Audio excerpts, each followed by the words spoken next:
We have basically discussed and evaluated the possible land demand in the future. And at the same time, we also consider the possible land supply options which have been promulgated by the report of 2030 plus. And within which, of course, assuming that we have put in place all the land supply options, including the development of some of the new area, the NDAs, altogether, we are talking about a shortfall of about 1,200 hectares. And this is what we call a minimum. So at least we're looking for a minimum of 1,200 hectares. And within our meeting today, actually, there are some members who also raised the point that perhaps this particular assumption is a little bit conservative, and therefore we should be projecting a much higher number.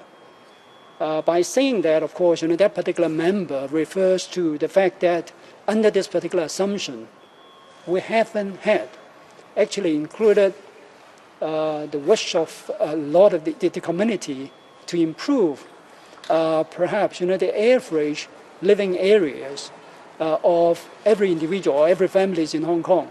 And we assume that we're going to improve the living area per family in Hong Kong by about 30%.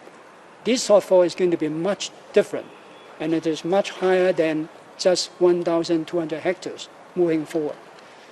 And secondly, in terms of the different options that we talk about, basically the task force is going to